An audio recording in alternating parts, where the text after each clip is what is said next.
All right, and we are back. This is the Prepper's Bunker Outdoors. I literally just finished filming the chopping part of this comparison, where we compared the Double Star Blades Fury, the Ontario SP53, the Mineral Mountain Hatchet Works Bulldozer, and the SE Hungless. If you have not watched those videos, check out the link right here for the introduction to this series. You're going to want to see it. So what we're going to talk about now is we're going to go more in depth into each blade. The reason I didn't do this in the last video, it's going to take a bit of time. That's already going to be a long video. And some of you are already somewhat familiar with each of these blades and you just want to see the numbers. For everybody else that wants a little bit more information, you're in the right spot. I'm going to talk about these knives one knife at a time. We're going to start with the Double Star Blades Fury Crash Eddy. In my last round of chopping with this knife, with every knife, I went without gloves. It was a little bit hairy with the SP53, I must admit, but with the Crash Eddy, it was downright highly uncomfortable. And that is because more than these blades, this knife is made to be used with gloves. It is made for emergency rescue, for light breaching, for freaking chopping through cars and doors and things that are on fire. And if you're doing those things, you are wearing gloves. And so this handle is meant, I believe, this isn't from the manufacturer, but from what I can tell, this handle is meant to really grab onto gloves, and it does a great job at that. And the knife is comfortable to use with gloves. And somehow with the shape of it and with the texturing, I did not see this notch beating up my pinky, even when I was giving it my all. This thing is freaking really, really good with gloves on. And what I want to say is, despite the numbers in the chopping test, it averaged 11.33 chops, which was still better than the Ontario or the SE. In hand, there is simply no comparing the chopping performance of this blade to these other blades. The closest performer would be the Mineral Mountain Hatchet Works, of course, because it is the closest in weight and likely has the most weight forward. But I'm very impressed with this knife, and I would be very interested in seeing this knife with some custom smooth scales on it to be used without gloves and take it to the woods. We're going to take it to the woods anyways, but I think it would be prudent for every EMS station, police station, and firefighting station to have one of these, because it's comparatively easy to carry and you can do a lot of work with it. Next we'll talk about the Ontario SP53. This took on average 13.6 chops. It's actually a wonderful chopping performer. I did have to get used to it because this saber grind is more likely to glance. And so I had to chop at a more straight up and down angle than what I'm used to. But when I did, man, this thing bit deep. It did great. It's the lightest knife of the bunch because it has this stick tang going through it that they call a full tang because it comes all the way down to here. It's got the stick tang going through it, which means you don't have all that metal weight down here, and all of your weight is up here forward at that belly. This knife, it came wonderfully sharp, but it did come defective, which also might have contributed to the glancing, because I'll show you up close here, but this knife moves left and right in the handle. I contacted Ontario. They are sending me another one. I will continue to evaluate it, but this is a great blade. The only issue, chopping without gloves, did become uncomfortable fairly quickly. This material is very tacky. It might not have been so bad. All of these tools in this test, I am chopping as hard as I can. You don't often do that in the bush. Usually in the bush, you're trying to let the tool do the work. And you'll find that grips like this will do less damage to your hands when you're using them casually. But when you got to get stuff done and you're actually wailing on something, this will demolish your hands. Not as bad as this, but it will. But if you're wearing gloves, that's not a problem. This knife, I think, does have gloved use in mind. And this knife was the second best, in my opinion, in hand for use with gloves on to the Fury here. This knife's 50 bucks, guys. It's just over 50 bucks. So if you are looking for a budget chopper, you're really on a tight budget, you really can't go wrong. Just know that when you're out there in the bush, you're gonna wanna have a set of gloves on you. Something interesting to notice, the tip on this, I'll show you a closer picture, is so beefy, I would say it's practically unbreakable. You could dent the tip, smashing it into concrete or something, but actually breaking from prying, this tip will never break. There's just no way. And what's interesting is this knife is made for chopping through cars and rescuing people and stuff, and it has a much finer tip. Although it's made out of S7 tool steel, future models are made out of 80 CRV2. It's probably better heat treated. It's absolutely a premium blade, but I mean, this thing is portly. And as you probably saw in my videos, when I throw this down at the table, it does not stick. If you want to stick this thing into anything, you've got to put some force behind it. All right, the Mineral Mountain Hatchet Works Bulldozer.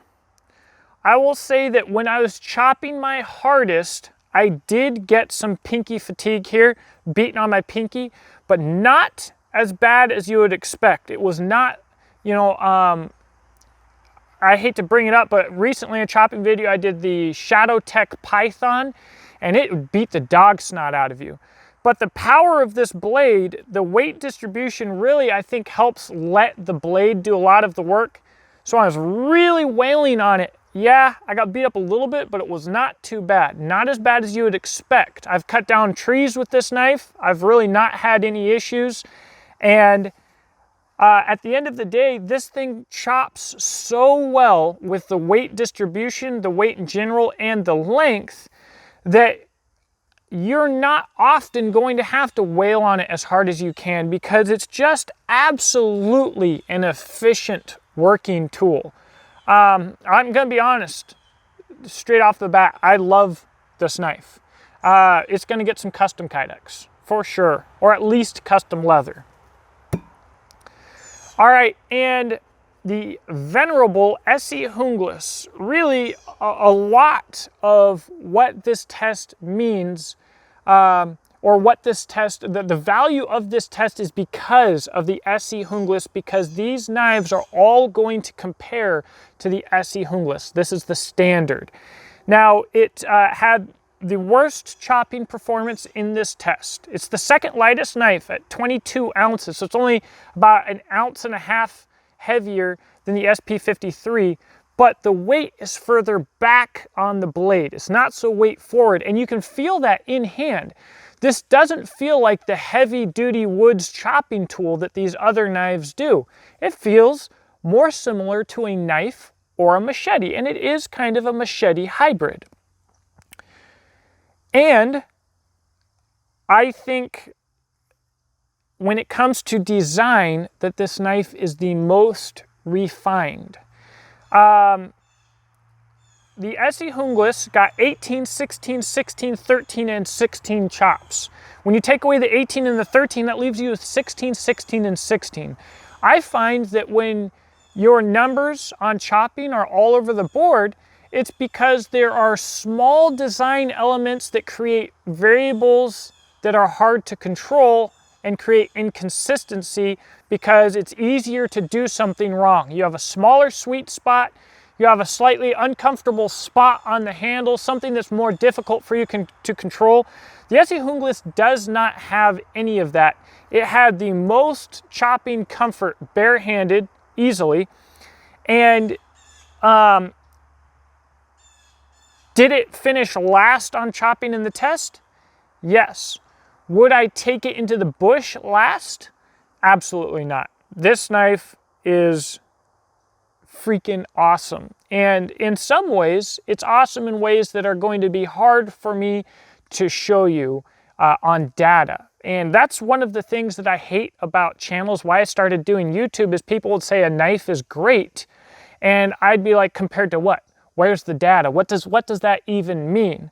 Well, I'm telling you right now, I've chopped down trees with this as well, and its younger brother, the Hungless 2. It does chop great compared to most large knives. These are freaking behemoths, and it is the most comfortable, and for me, the most consistent. And that consistency, it's hard to put a value on that. I mean, it's really good. So the Bulldozer has a little bit of a length, and it has a considerable weight advantage.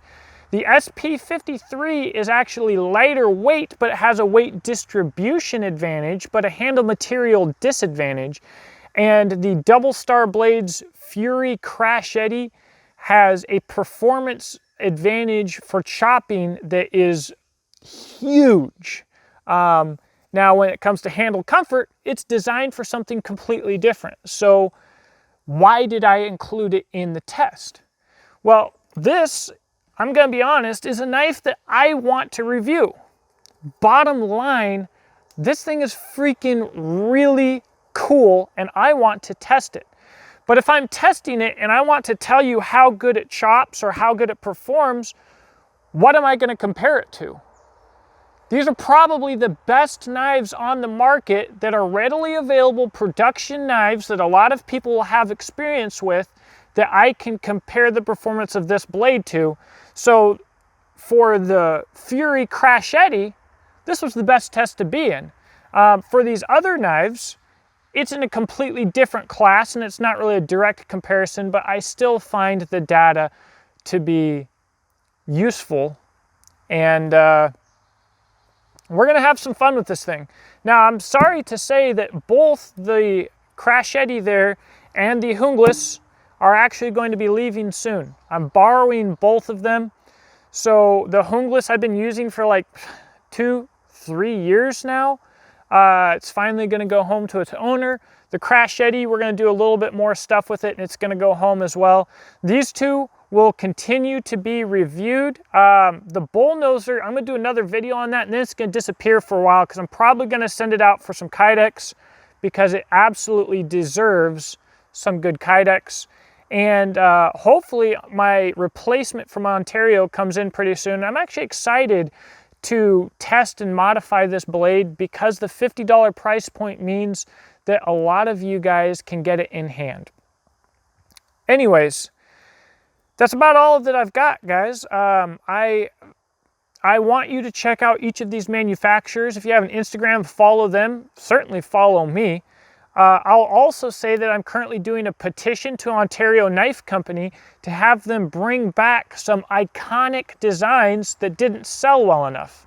I think they didn't sell well enough because they weren't marketed right. So I'm going to market them, try and get enough petitions to show them that they're marketable, hopefully get them to bring them back and hopefully review them myself. That is the Ontario Ranger series, RD4, RD7, and RD9. They are designed by Justin Gingrich, a great guy, a great knife designer who designs for multiple different companies.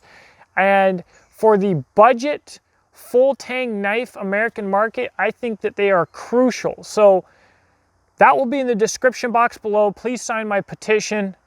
Please check out Beach and Tactical, my Patreon, and my Amazon store. Beach and Tactical is products that I make and sell that directly support this channel. Patreon obviously directly supports this channel. My Amazon store has cool stuff on it and doesn't cost you anything extra to shop at, and they'll kick me a little bit of a kickback. And I'm only putting items on there that I know are good. That's all I got, guys. Thank you for watching and have a blessed day.